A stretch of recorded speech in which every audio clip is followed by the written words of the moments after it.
శివుని కథల నుంచి నేర్చుకున్న లెసన్స్ పిల్లలు పెద్దయ్యాక వాళ్ళకి సహాయపడతాయి. శివుని కథలు చాలా ఇంట్రెస్టింగ్ గా ఉంటాయి. మహాదేవ్ అని కూడా పిలువబడే ఆయన హిందూ మతం ప్రకారం మహా త్రిమూర్తులు లేదా హిందూ త్రయం యొక్క ముగ్గురు దేవతలలో ఒకరు. బ్రహ్మ, విష్ణు మరియు శివుడు అనే ముగ్గురు దేవతలు వరుసగా విశ్వం యొక్క సృష్టి. ముందుగా శివుని జననం గురించి మనం తెలుసుకుందాం. శివుడు స్త్రీ గర్భం నుండి జన్మించలేదు కాబట్టి అతన్ని స్వయంభూ అంటారు. స్వయంభూ అంటే స్వయం ఉనికి అని అర్థం. శివుని జననం వెనుక ఒక ఇంట్రెస్టింగ్ స్టోరీ ఉంది. ఒకరోజు బ్రహ్మ, విష్ణువు విశ్వంలో ఒక ఆధిపత్యం మరియు ప్రాముఖ్యత గురించి వాదించుకున్నారు. చర్చ జరుగుతుండగా ఒక స్తంభం కనిపించింది. ఆ స్తంభం ఏమిటో వారికి అస్సలు అర్థం కాలేదు. తమకంటే మించిన మరేదైనా అత్యుత్తమమైన శక్తి ఉందా అని ఆశ్చర్యపోయారు. బ్రహ్మ, విష్ణువు వీళ్ళిద్దరు ఈ బలమైన స్తంభం యొక్క రహస్యాన్ని ఎలాగైనా తెలుసుకోవాలని నిర్ణయించుకున్నారు. బ్రహ్మదేవుడు బాతుగా రూపాంతరం చెంది స్తంభం యొక్క పైకి శిఖరానికి కనుగొనడానికి పైకి ఎగిరిపోయాడు. విష్ణువు పందిలాగా రూపాంతరం చెంది తన మూలాన్ని కనుగొనడానికి భూమిని తవ్వాడు. అయితే వారు ఏ ఒక్కటి కూడా కనుగొనలేకపోయారు. మరియు వారు ప్రారంభించిన ప్రదేశానికి తిరిగి వచ్చి స్తంభం నుండి శివుడు ఉద్భవించడాన్ని చూశారు. శివుడు మరియు మత్స్యకార స్త్రీ. శివుడు తన భార్య పార్వతికి వేదాలను వివరించడం ప్రారంభిస్తాడు మరియు అది చాలా సంవత్సరాలు కొనసాగుతుంది. కానీ ఒకరోజు పార్వతి తన ఏకాగ్రతను కోల్పోతుంది. కోపంగా ఉన్న శివుడు ఆమెకు భూమికి వెళ్లి మత్స్యకార స్త్రీగా జన్మించమని శపిస్తాడు. పార్వతి ఆడపిల్లగా జన్మిస్తుంది మరియు జాలరుల సంఘానికి అధిపతి అయిన పర్వరస్ ఆమెను తన ఇంటికి తీసుకువెళ్తాడు. అతను ఆమెకు పార్వతి అని పేరు పెట్టి పెంచుతాడు. ఇంతలో శివుడు తన తప్పును గ్రహించి తన భార్యకు మిస్ అవుతాడు. ఇది చూసిన అతని శిష్యుడు నంది పార్వతిని తిరిగి పిలవమని సూచిస్తాడు. ఆమె పుట్టుక ప్రకారం ఆమె ఒక జాలరిని వివాహం చేసుకోవాల్సి ఉంది కాబట్టి తాను అలా చెయ్యలేనని శివుడు సమాధానం ఇస్తాడు. ఇది విన్న నంది శివుడిని, పార్వతిని తిరిగి కలిపేందుకు ఒక పథకం వేస్తాడు. అతను ఒక పెద్ద సొరచేప రూపాన్ని ధరించి సముద్రంలోకి వెళ్లి అక్కడ మత్స్యకారులు చేపలు పట్టడానికి వెళ్తారు. అతను మత్స్యకారులను ఇబ్బంది పెట్టడం ప్రారంభిస్తాడు. దాని గురించి తెలుసుకున్న పర్వరస్ తిమింగలాన్ని పట్టుకున్న వ్యక్తికి తన కుమార్తెను వివాహం చేసుకుంటాడని ప్రకటిస్తాడు. ఆ నాయకుడు మరియు అతని కుమార్తె పార్వతి తమకు సహాయం చేయమని శివుని ప్రార్థిస్తారు. పార్వతి ప్రార్థనలు విని శివుడు యువజాలరుగా మారి మత్స్యకారులను రక్షించడానికి వస్తాడు. నంది సంతోషంగా తన యజమానిని తను పట్టుకునేలా చేస్తాడు. ఈ విధంగా కథలో శివుడు పార్వతిని తిరిగి వివాహం చేసుకుంటాడు.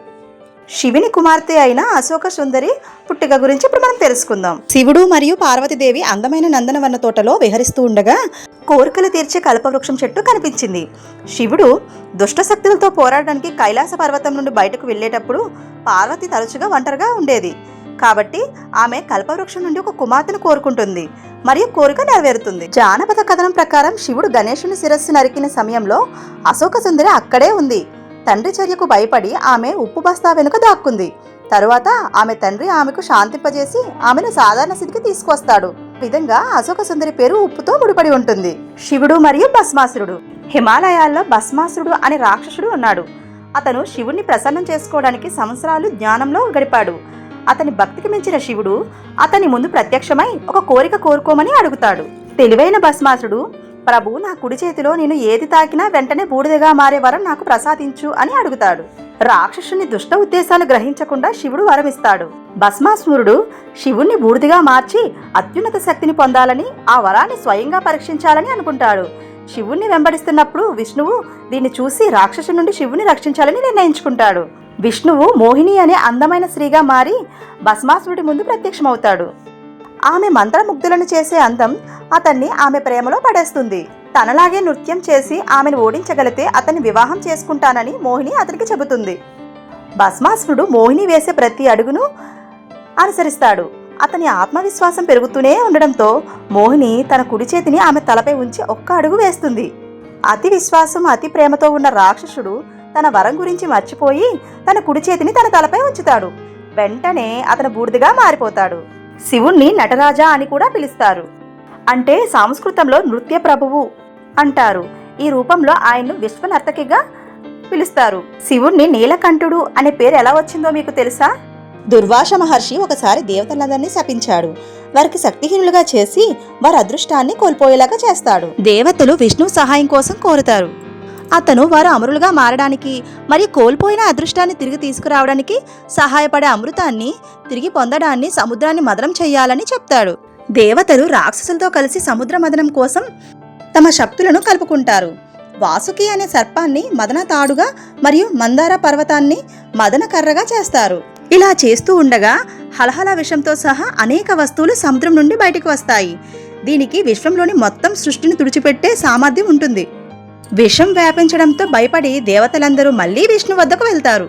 వారిని రక్షించగల ఏకైక వ్యక్తి తానే కాబట్టి ఆయన వారిని శివుని వైపు నడిపిస్తాడు. శివుడు విషం తాగడానికి ముందుకొస్తాడు. కానీ విషం శరీరంలోకి ప్రవేశించకుండా ఉండటానికి తన గొంతును గట్టిగా పిసుకుతాడు. ఆ విషం శివుని గొంతును నీలిరంగులో మారుస్తుంది. అందుకే అతన్ని నీలకంఠుడు అని కూడా పిలుస్తారు. ఇందులో నీల్ అంటే నీలం, మరి కాంత్ అంటే గొంతు అని అర్థం. ఈ స్టోరీ కనుక మీకు నచ్చినట్లయితే ఓం నమః శివాయ అని కామెంట్ చేయండి. Thank you.